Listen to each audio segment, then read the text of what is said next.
Up next, how to sharpen the K2 Fixed and the Fixed EXT. Stay tuned. So today we're going to talk about the easiest way to sharpen the Afflictor Fixed Blade Broadheads.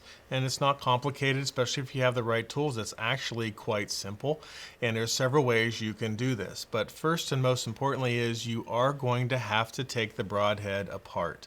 If you absolutely don't want to do that and you just need some really, really light fine tuning, you can do that by hand if you want. Just by holding the broadhead or having it on a shaft, using an Arkansas stone or a micro diamond file.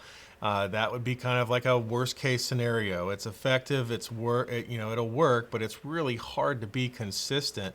So we really recommend using some type of guide. Lansky and some other brands are out there, very good. We really like the Stay Sharp guides. They are so simple, so easy, and they're versatile because it's going to give you a couple options. And I'm going to talk about those options with you as far as sharpening our fixed blades. So the first thing you'll want to do is take your fixed blade apart. So there are two head screws on the fixed blade. They take a 000 Phillips. Just pop those out, grab the main blades, slide everything forward, and you'll be able to disassemble the tip, pull the main blade out, and then slide the secondary blade out through the side of a ferrule. We have almost a 4-locking system here, so it's very secure, but it will come apart pretty easily if you're having some trouble. Just take a pair of needle nose pliers or some other pliers and just gently grab the side of the blade away from the edge and give it a little wiggle and it'll come right apart for you. Once you have that apart, you're going to want to secure that into whatever sharpening system you plan on using. Again, we really like the Stay Sharp because there's a couple options here that are really kind of unique.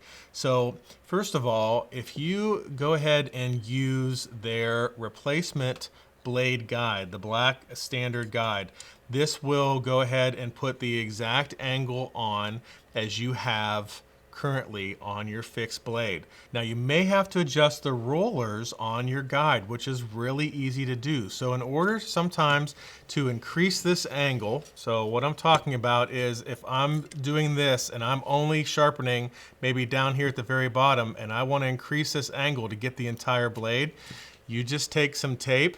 You can take 1-inch masking tape and just roll it on the roller and you can get that angle exact for what you need for your fixed blade broadheads for Afflictor. Now you can also adjust that by moving the blade back and forth in the guide as well. And if you look at our last sharpening video, we talked about marking this surface with a black magic marker. And then after just 1 or 2 strokes, you'll be able to quickly see if you're getting the surface coverage that you want if you want to do this entire angle. Now that being said, that is a great way to sharpen and stay consistent on the blade angle for the Afflictor Fixed blades. However, if you want to do a secondary angle, maybe you're thinking that provides higher edge retention or you don't want to put tape on your rollers and you have the gray guide, which is designed for, not really designed for this specifically, I would say, but it really works great. You will see that it has a much steeper angle on this blade and you can actually put a secondary angle across that blade. It's not going to hurt a thing. As long as you have sharpened properly, both sides, making sure you get a burr each time and then finishing up on a real lighter grade paper or a lighter grade diamond plate. That way you're sure that you're getting it razor sharp and you can knock that burr off at the end on a strop or on a piece of cardboard with some buffing compound on it. So as far as using this system, it's really simple. You can use either one of the guides, adjust this one so your angle is continuous, and you are just very gently, with no oil, no water, anything on these diamond plates. These are the ones that are supplied by Stay Sharp. I love these. They're great. There's no muss, there's no fuss. You just wipe them off when you're done. They last a long time, and you're just gonna go ahead with this back and forth straight motion until you've achieved a burr, and you're gonna roll it over. You're going to do the same thing on the other side till you achieved a burr and you're satisfied, and then you can go ahead and go up and grit. And then that way you're slowly getting it as sharp as it can possibly be with your final step of deburring, and you're ready to go. If you are going to put a little secondary angle on this blade, that's fine too. You can do that with any broadhead. Don't anybody tell you you have to have the exact angle that that broadhead came with. As long as it's sharp, you shouldn't be impeding anything.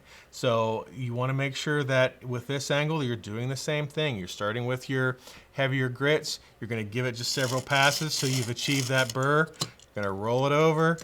You're going to knock that burr off, achieve a burr on that side. When you're satisfied, you're going to move up and grit on that as well.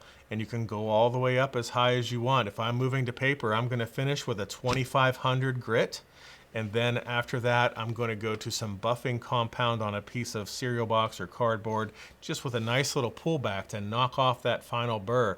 And you are going to have a razor sharp broadhead ready to go back in action. Be careful when you're reassembling that you don't cut yourself. You want to be sure that you're handling the large portion, keeping the sharp edge between your fingers and away from you as you slide things back down into the ferrule, and get your assembly just right to get ready for the hunt. So I hope those tips were helpful for you. Please subscribe, give us a thumbs up, and ask us any questions below that you want. Thanks for watching.